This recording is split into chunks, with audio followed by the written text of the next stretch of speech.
Halo semuanya, Assalamualaikum warahmatullahi wabarakatuh.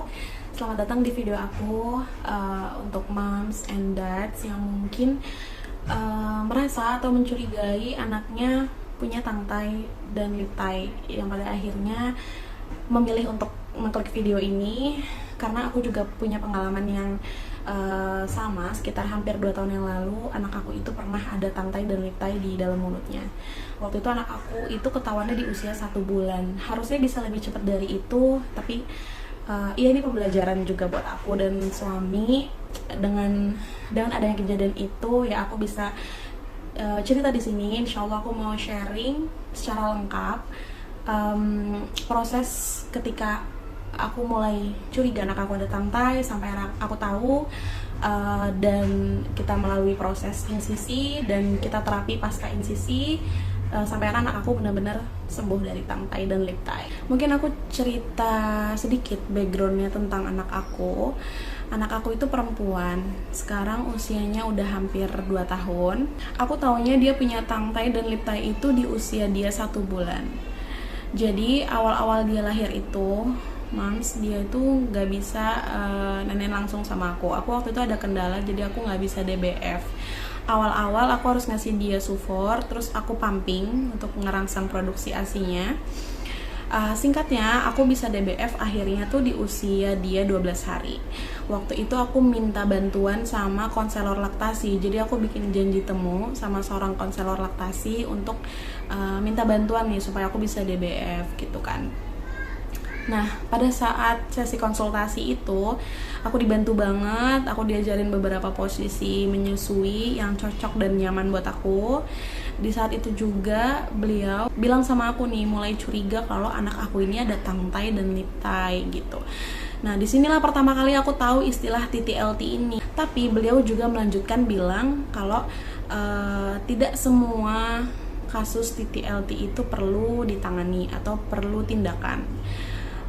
Tindakannya namanya insisi. Nah, pada anak aku yang dilihat sama konselor laktasinya itu sepertinya TTLT-nya tidak mengganggu proses menyusui karena dia nyaman-nyaman aja nenek sama aku waktu itu, waktu sesi konsultasi itu nggak ada kendala apa-apa. Jadi mungkin TTLT-nya ini bukan masalah besar gitu kan. Jadi ya udah ya.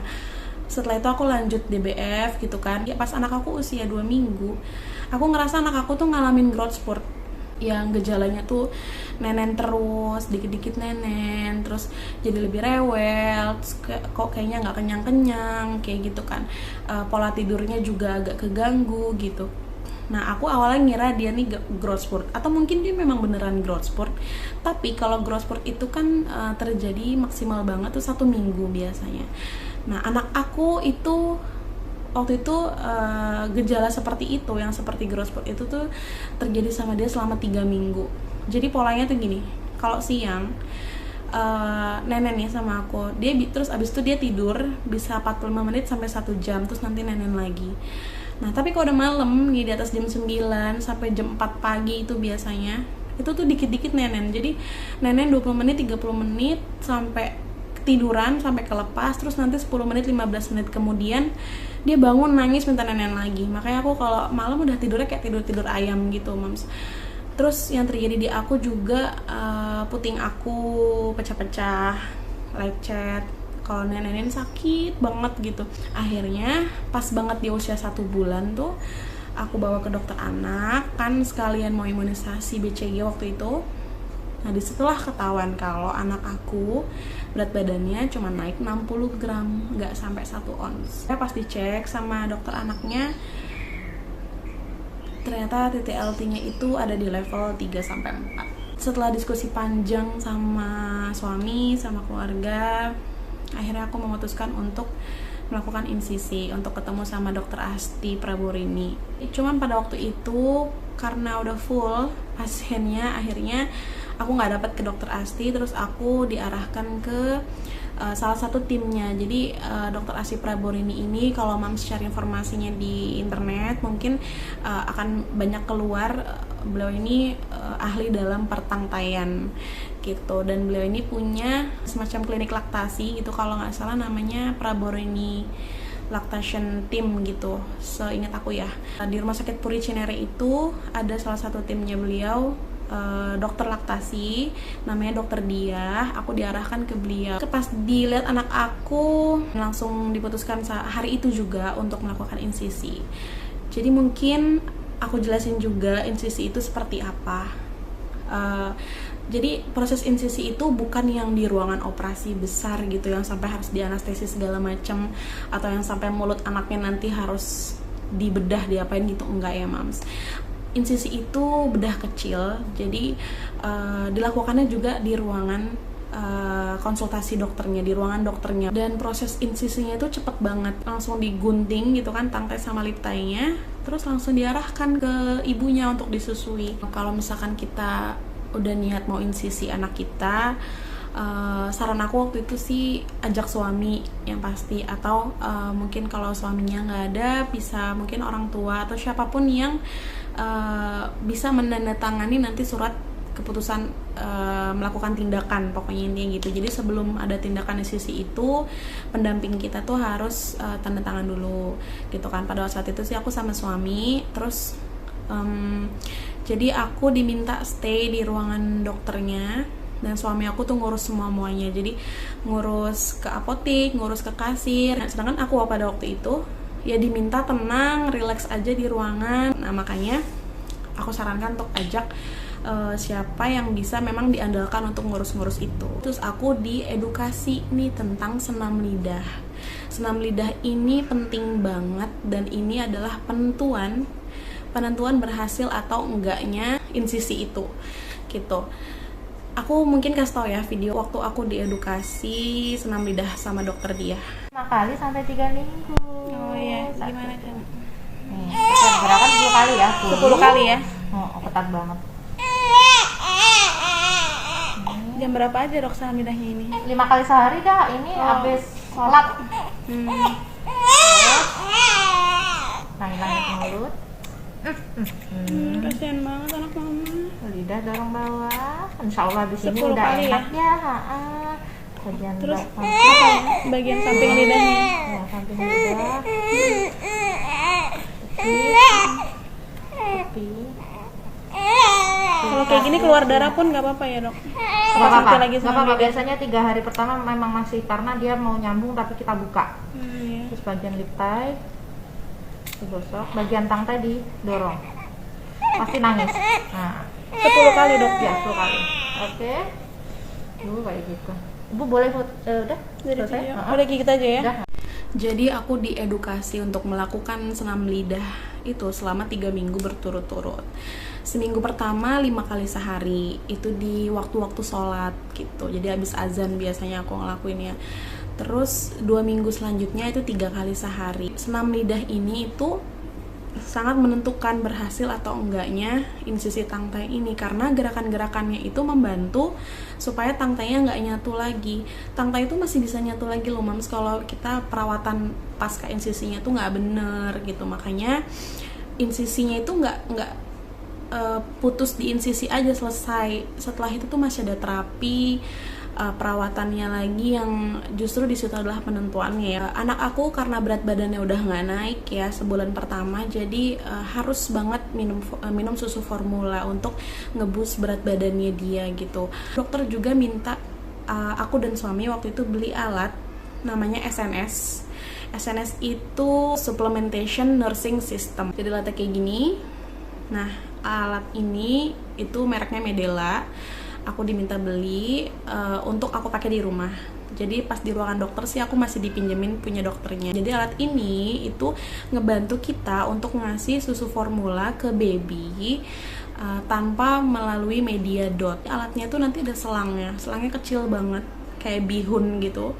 Nanti selangnya itu ditempelin ke payudara. Terus nanti si susu formulanya itu akan keluar barengan sama ASI kita. Waktu itu aku jadi pertanyaan dong, emang boleh ya dok gitu sufor sama ASI dicampur gitu, diminuminnya barengan. Terus jawaban dokternya waktu itu, kalau ASInya fresh yang langsung dari payudara itu nggak apa-apa, bukan asip gitu, bukan ASI perah, bukan ASI yang memang dipumping. Kalau ASI yang dipumping ya nggak boleh dicampur sama sufor. Tapi karena ini ASInya fresh langsung keluar dari payudara, itu dicampur sama sufor nggak apa-apa. Nah, setelah suami aku udah urus-urus di apotik, di kasir, dan aku juga udah diedukasi tentang senam lidah dan sebagainya, dimulailah proses insisi itu. Tapi sebelum insisinya, aku udah dipasangin dulu nih Mams alat SNS yang tadi. Diisi sufor yang tadi dibeli juga. Terus suami diminta untuk menyaksikan proses insisi tersebut, sedangkan aku diminta untuk duduk aja di sofa, standby aja. Nanti karena setelah dipotong itu tangtai dan lip tie-nya itu tuh langsung dibawa ke aku untuk disusui gitu. Jadi aku tenang, relax, nggak boleh panik, nggak boleh sedih karena takut mempengaruhi ASI kan. Disarankan juga bawa bedong untuk anaknya gitu, karena nanti biar nggak bergerak-bergerak kan pas lagi di insisi. Aku nggak tahu ya itu dibiusnya gimana atau apakah tidak dibius, aku nggak tahu. Tapi yang pasti itu proses insisinya tuh cepet banget, kayak seret-seret langsung dipotong gitu bawah sama atas, terus langsung dibawa ke aku. Aku berusaha nggak panik ya, tapi tetap aja panik soalnya itu udah darah kemana-mana. Udah susu campur darah nih di pipinya anak aku, di baju aku, sampai ke baju anak aku juga. Tapi dia benar-benar enjoy that moment ketika dia tuh bisa nyusu glek gitu. Aku nggak ngerasa sakit sama sekali waktu nenek itu. Untuk pertama kalinya aku nggak ngerasain sakit, rasanya nyaman banget. Terus dia juga, aku bisa denger suara nelennya dia yang kayaknya dia udah aus banget itu Mams. Akhirnya ya dia nyusu selama sekitar 20 menit sampai dia benar-benar kenyang. Nah, sekarang aku mau bahas mengenai biaya yang aku keluarkan selama pengobatan insisi ini. Jadi setelah aku hitung-hitung, pada waktu itu biaya yang aku keluarkan di hari itu adalah sekitar 2.100.000 sampai 2.200.000. Waktu itu aku diresepin juga sama dokternya Aloclair Plus Gel. Ini adalah obat yang dipakai ketika senam lidah, itu dipakainya di area-area yang bekas insisinya gitu. Dan ketika kita senam lidah di bagian bawah lidahnya, itu kan harus agak didorong gitu supaya dia tuh kebuka, supaya dia nggak nyatu lagi tangtainya. Terus aku juga waktu itu diresepin juga buku hasil karyanya Dr. Asti Praborini, namanya buku Anti Stres Menyusui. Ini bukunya bagus banget, penting banget buat dibaca sih untuk ibu-ibu baru. Waktu di hari pertama setelah insisi, itu anak aku rewel banget pas malam, nangis terus, tapi dikasih susu juga nggak mau. Wah, itu aku bingung banget. Terus tiba-tiba konsistensi pupnya itu jadi berubah drastis.